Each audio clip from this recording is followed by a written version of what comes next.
कुशीनगर के डुमरभार गांव में सूचना का अधिकार अधिनियम 2005 का 20वां स्थापना दिवस धूमधाम से मनाया गया।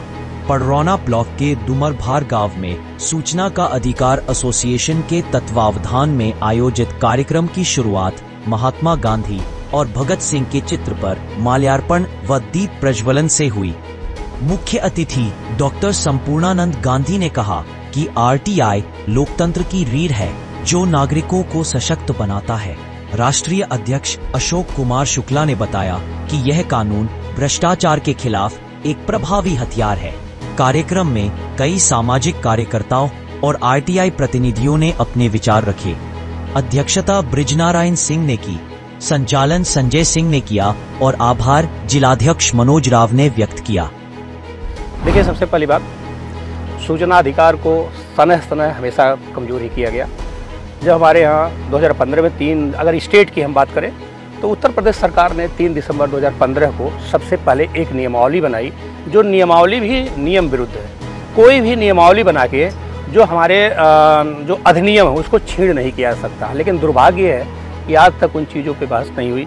दूसरी चीज़ 2019 में संशोधन किया गया, 2022 में किया गया। और सबसे बड़ा दुर्भाग्य है इस देश का कि जब जो अभी डेटा प्रोटेक्शन कानून लाया गया, डेटा प्रोटेक्शन कानून केवल सूचना के अधिकार को नहीं बल्कि मौलिक अधिकार को भी छीड़ करता है। मैं एक कानून एक जिक्र करूंगा माननीय सर्वोच्च न्यायालय के आदेश की, और लोहिया जी के संबंध में था, जहां ये कहा गया था तब आरटीआई नहीं थी, जानने का अधिकार, जो ये है जानने का अधिकार एक कानून है। और दूसरी चीज़ इसका जब तक वो सब हो सकता है तो ऐसी स्थिति में मेरा एक ही शब्द है, सरकारें कोई भी आवे, जो 2005 में कानून लाया गया वह भी पूर्ण नहीं था। जानने का अधिकार होना चाहिए, लेकिन फिर भी हमें जो कानून मिला सूचना का अधिकार वह भी आज के डेट में तकरीबन समाप्त कर दिया गया है। ये लोहिया जी जो भगत सिंह का समाजवाद है, मैं खड़ा हो जाऊं, बहुत अच्छा सवाल आपने किया है। नहीं दीपक जी, खड़ा हो जाना ठीक है। इतना इंटरेस्टिंग और इतना मैं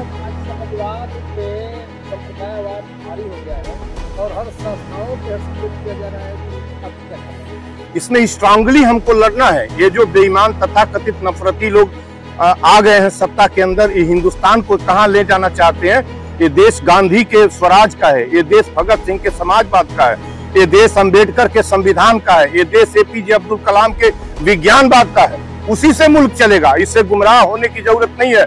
जो नफरती आज हिंदुस्तान की दशा करने की कोशिश कर रहे हैं, कॉन्स्टिट्यूशन ऑफ इंडिया के प्रीम्बल ऑफ कॉन्स्टिट्यूशन में सोशलिज्म और सेकुलरिज्म शब्द का जिक्र है, जिसको खत्म करने की कोशिश की जाती है। और सेकुलरिज्म एंड सोशलिज्म जो है हार्ट ऑफ द कॉन्स्टिट्यूशन है, हार्ट ऑफ द कॉन्स्टिट्यूशन है। इक्विलिटी की आत्मा सोशलिज्म और सेकुलरिज्म से बनती है। आपने अच्छा सवाल कर दिया मेरे मन का। हिंदुस्तान को कहाँ ले जा रहे हैं आप? किस गड्ढे में ले जाएंगे इस देश को? इस महान मुल्क को कहाँ ले जाया जाएगा?